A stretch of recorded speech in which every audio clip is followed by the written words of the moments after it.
Best movie about wrestling since No Holds Barred. Sure. Wrestle Madness. It was either this or Minions, and I didn't really want to see Minions. You didn't want to see Minions.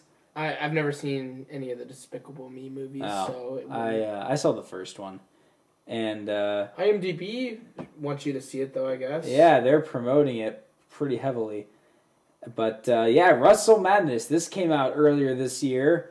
It's made by the people that did all the Air Bud movies, and I guess they decided, well, we already did all the big sports. How about we tackle wrestling? And They did something other than basketball? I think so. I think the sequel is he started doing like soccer. He might have done football. Oh yeah, it's like its own whole other world. We probably didn't get the Airbud dog wrestling because he's probably dead. Yeah, probably. But I'll tell you who we did get for this movie. We got Johnny Mundo from Lucha Underground, who first became famous in WWE as actually many names. He became Johnny Nitro, John Morrison. They changed his name a ton in WWE, but now he's wrestling over at Lucha Underground, and he's awesome. In my opinion, Johnny Mundo is honestly one of the best wrestlers out there right now. The guy is super athletic. He can do all sorts of different moves. He can work with anybody of any size. The match he just had with Prince Puma, the Iron Man match, probably the best match I've seen all year. Not the best actor, though, but I will say he was the best thing in this movie. This movie is just as bad as it looks. Within the first minute and 20 seconds, we had a pee joke, which kept reoccurring throughout the film. We had burp joke, no fart jokes, surprisingly. There was a reference to something getting gassy. That's true. That is true. We got but that. no actual yeah, and no poop jokes. flatulation. No poop jokes either. Surprisingly, but we got just pee jokes, burp jokes, a million monkey puns. They weren't even really puns. They were just something relating to a monkey. Something that says bananas in the sentence. Or this is so monkey. If you don't like, know anything about this movie, it is about a talking dog that gets trained by a talking monkey who can also talk to humans, voiced by Will Sasso. And he is training them. He's training the monkey to wrestle human beings. This movie is just ridiculous. And like No Holds Barred, in this movie, wrestling is real. And so I don't know how this wrestling promotion got away with actually letting human beings beat up dogs in the ring. And at the very end, children. But this movie is just absolutely bonkers. I don't know what they were thinking. I don't know what family would think this is a good idea. Even if like you and your son are really into watching wrestling together, I just don't see how any kid would actually like this. I don't think a kid would even get half the jokes relating to like WWE that are in this movie. Yeah. The one thing, and I kind of liked this. This was clearly made by wrestling fans.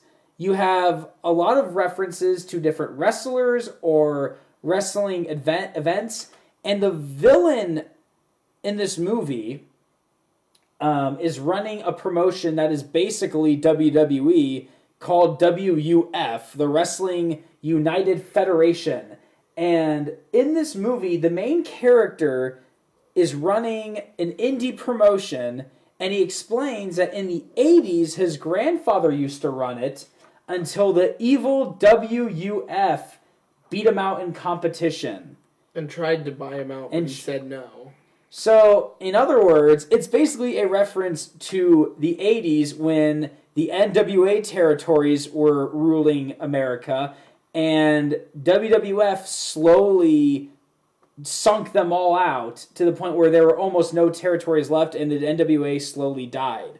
So this movie's kind of a big FU to WWE.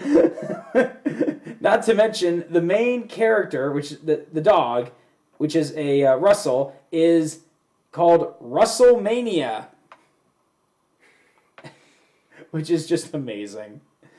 And so, what did you like about this movie, Austin? I like Johnny Mundo's pants. Yeah.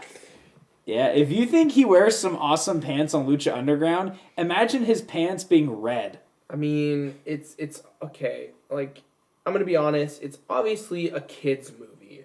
Yeah. Very obvious. So, I mean, obviously, we're not gonna enjoy it as much as like a kid would. Oh, we enjoyed it, just not for the right reasons. It was just painful to sit through sometimes because it's just so silly. The movie is very condescending. It's a bad kids film. This isn't. I don't even know what was the moral of this movie.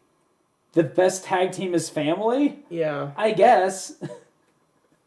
I guess that was the moral is that you need to find a family that loves you, and you need to pay attention to your kids. And I guess I don't know.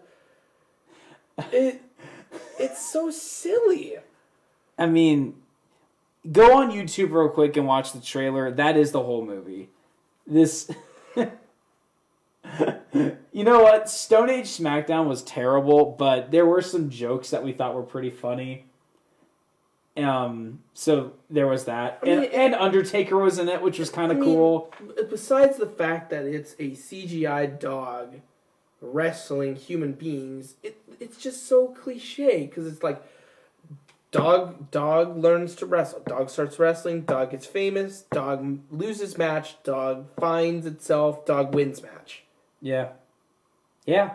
Happy ending. There you go. That's the movie. You know what it does? It takes a really bizarre premise and drives it through cliches. Yeah. Yeah. But Johnny Mundo plays the best heel wrestler in a movie since Bonesaw from Spider-Man.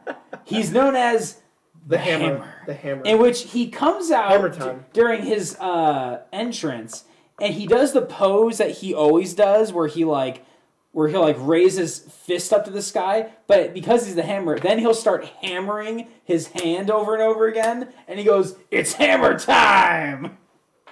And he actually, at the end, kinda sorta did his finisher, except it wasn't quite, it was more like a moonsault, but it was kind of his finisher. And knocked him out.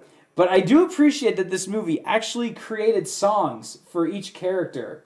And with all rights reserved to Russell Madness and the people that compose the music, we will now listen briefly to the theme song that WrestleMania had.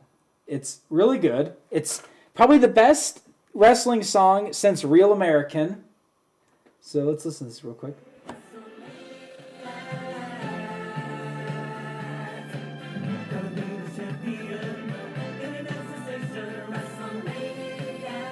But the clown. His butt.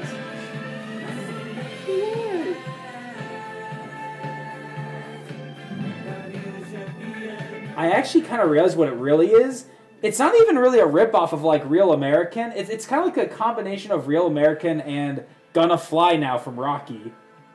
It's the Rocky theme with kind of with a Hulk Hogan like mentality. I actually give him credit though for making the song, and we hear it a lot throughout the movie, which makes it even better. Oh, this movie was terrible. It was pretty funny, but oh man, what? Anything you want to point out? I mean, I will say that I did appreciate how for the non-action stuff, they actually did get a real dog, and there was a real monkey, but all of the post-production parts of the dog, whenever the dog would turn from the dog to the CGI dog and the monkey to the CGI, it was so bad, and it was not well edited. It looked so silly. I mean, this movie is silly, but oh yeah. man. Yeah, I agree. This Luckily it's not painfully long. No, it actually went by pretty quickly. Unfortunately, Johnny Mundo does not appear until like almost an hour in. And he's kind of barely in it. Yeah, he clearly was there for a paycheck. There's no commitment made to this film. But I would say he makes the movie pretty fun. Not worth watching, though. I'll tell you this, though. I'll say this. If the movie ends up on YouTube, or if clips of it go on YouTube, I would say go on there just to watch the scenes with Johnny Mundo. Avoid everything else, though. But the stuff with Johnny Mundo is pretty funny if you're a fan of his. But other than that... I loved the British Bulldog. Yeah, there's another dog that talks in this movie that is British.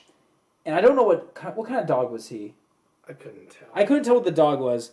But I thought it was such a missed opportunity. Because he's a dog and he's British. And I was like, how come he's not a bulldog? They could call him the British Bulldog. It's almost too easy. And they didn't do it.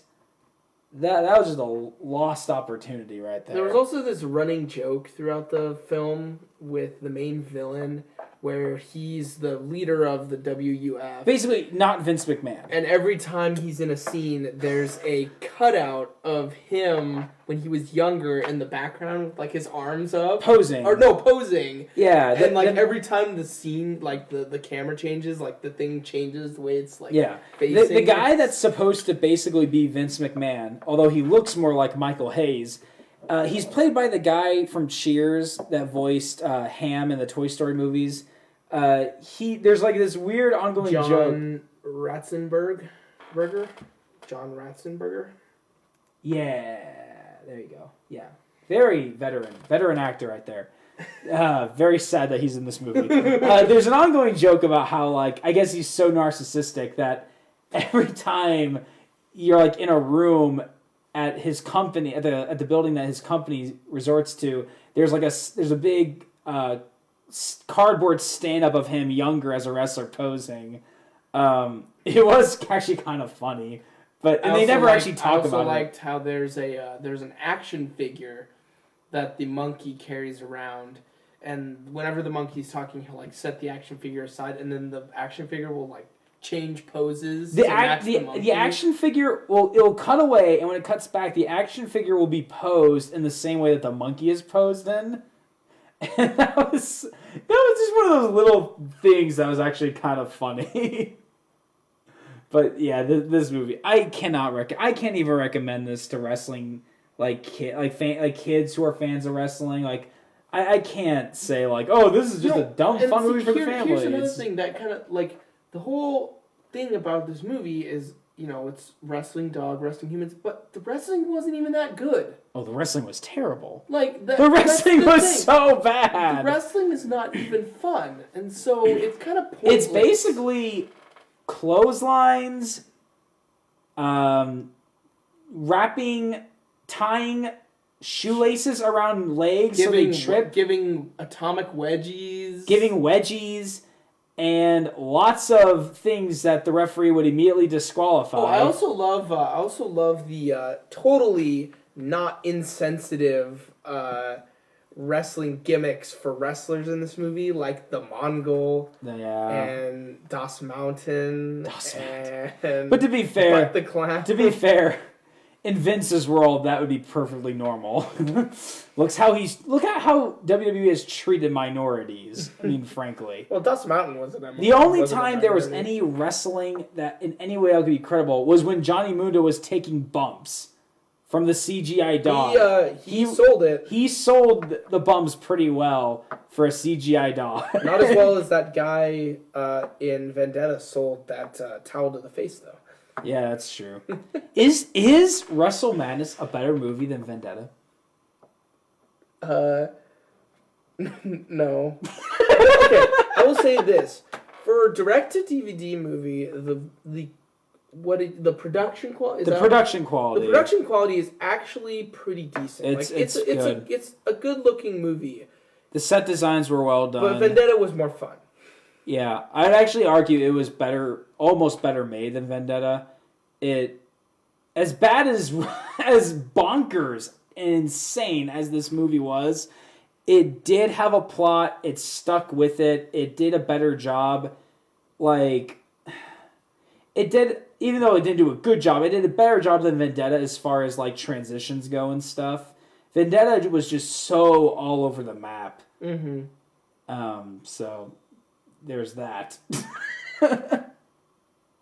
Oh man, I don't even know how to close out this. I'm just gonna play more of the WrestleMania song. I don't even know how to close this review out.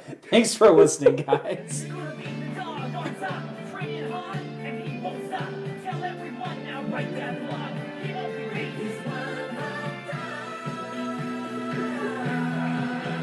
WrestleMania. Oh.